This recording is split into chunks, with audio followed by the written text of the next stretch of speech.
Hey, what's going on? My name is Arnel from Beyond Six Pack Abs. I got the man here, Even-Esh. Go ahead, introduce yourself. Yeah, we're here, Even-Esh Underground Strength Gym. We're going to give you a little tour of the gym, show you how I set it up, and believe it or not, like everything in this gym really came out of my 2-car garage, so you don't need to own a gym to have this kind of setup. Most of these things are in people's backyards, basements, garages, and you know, once you come in and see what we got, you'll see what I mean. Nothing fancy. So we're gonna take a tour. Follow us inside. Let's go. So actually, let's go over this way. We'll take you to the free stuff first, because we don't want you spending any money on stuff. So you can see here, we got a lot of tractor tires, ranging from 150 pounds, 600 pounds, and these are from 300 to 400 pounds. This stuff is free, where you can pick up at tire yards. You just do a Google search for tire yard in your area, and they give them to you. Then what you can see is some of our most powerful yet simplest tools. These are just dragon sleds. Now, you can see these are welded from spare parts. And you guys could probably find a welder off Craigslist. So how much was this to actually have it made? Something like this could run you probably just shy of $100, maybe $50. You could get scrap metal from a scrap metal yard and just see if somebody working there would want extra cash on the side. They'll weld it together. Or you don't even have to do that. You could get a small tire that's about this size, and then you could turn that into a dragon sled. Right, yeah. So very easy to make your own stuff.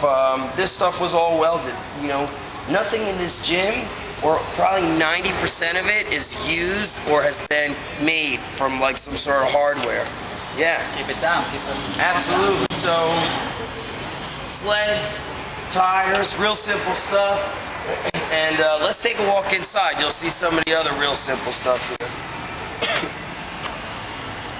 Now, over here you see we got a stone, right? These things you find maybe out in like public parks, things like that. Depending if you're in the city, get to the public park. These stones can be used like barbells, squatting, pressing, rowing, carrying, you name it. The thing is so simple yet totally overlooked, and centuries and centuries ago, stone lifting was like some big competitions, and was sometimes part of culture in like certain areas. And I'll tell you what, usually the countries overseas are big on strength, and stone lifting of various shapes and sizes, like I said, part of their culture. So that influenced me to pick that up. Right. Well, I guess your body can't tell if it's $100 weights or just free rock that you pick up from the ground. Absolutely. Where do you get this? This here, we got an anvil, and my favorite place to find equipment is off Craigslist. So this thing's about 130 pounds. When I got it, it was all like dirty and had dirt on it. All I did was hose it down, let it dry off, and then I just spray painted it with black paint. Now it looks brand new. And this is another tool. Carries, presses, cleaning presses. The thing could literally be used like a barbell. And this was a birthday gift. 260-pound stone. So wow. That's usually not the kind of stone you want to start with.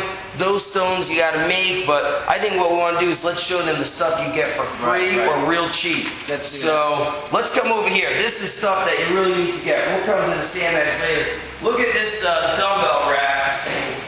Everything on this dumbbell rack is used. Even the dumbbell rack is used.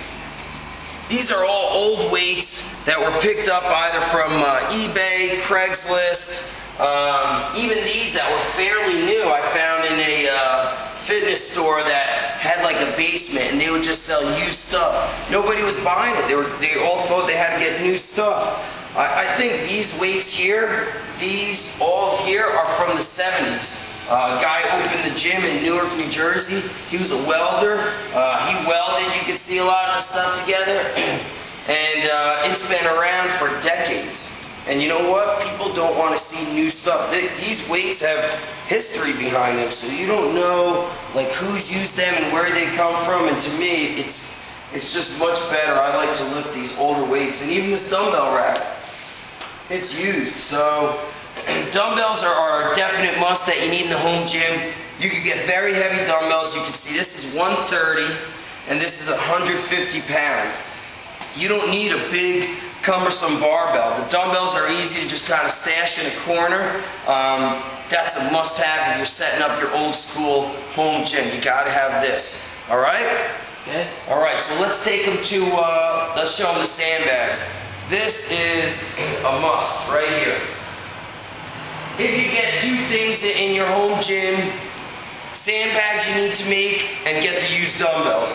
These sandbags are all made from, these are Army-Navy bags, and you pick these up at Army-Navy store. If you search Craigslist or eBay, or even go to flea markets, there's like all those guys, the old Vietnam veterans. They have all these things. You'll buy like these bags for like $3, $4, $5, and we fill them with pea gravel. And this is another, you know, this could be used like a barbell. Carry it, squat it, deadlift it, clean and press. You can do all these things, and they develop just powerful grip because you're always grabbing rather than just holding a barbell. So real powerful tools, and we use these because when I started training people, I was too poor to buy a barbell.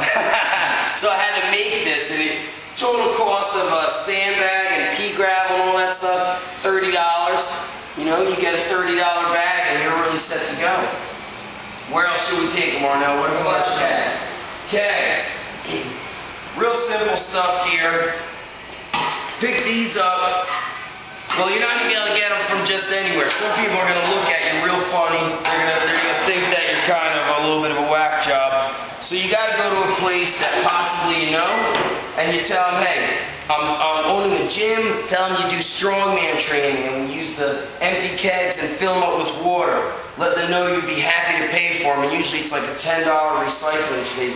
And all we do is we just empty out the remaining beer. We let Arnel drink the beer. We just get a keg tap and you get the beer out, get the air pressure out, make it safe. Once the air pressure's out, we could fill the rest of it with water. And you fill it not fully with water. I mean, some of these may only weigh 70, 90, 100 pounds, but once you start moving them around and the water is moving around in them, they feel twice as heavy as whatever the 75 to 100 pounds they are. And once again, the basic movements is what we follow, so we use these with all the basics. And you can see we got a half keg here for younger athletes, and then we got the two large kegs and just fill them with different water weights. Cool. Okay. Let's move on to the kettlebell. Starting to use this more again. Yeah. So these are very old training tools, and to be honest, I'm not sure where they originated from. They say Russia, but you never really know. These are expensive. So what I would do is I would be checking eBay, trying to find some cheaper prices and bidding on them. You won't find these on Craigslist, but these are like the all-in-one gym. You could do everything with them, and you only need one of them. Very challenging, all kinds of different weights and sizes. These will definitely be a little bit more pricey, but when you get these, I mean, very powerful training tool when you combine it with sandbags and sled work and tires, and our athletes love them. And it's for anybody. Fat loss, muscle building, to improve performance, it's for anybody. Okay, so let's move on to the ropes. Yes. This one I love. I love doing this one. Awesome for your grips. I'll do a few sample.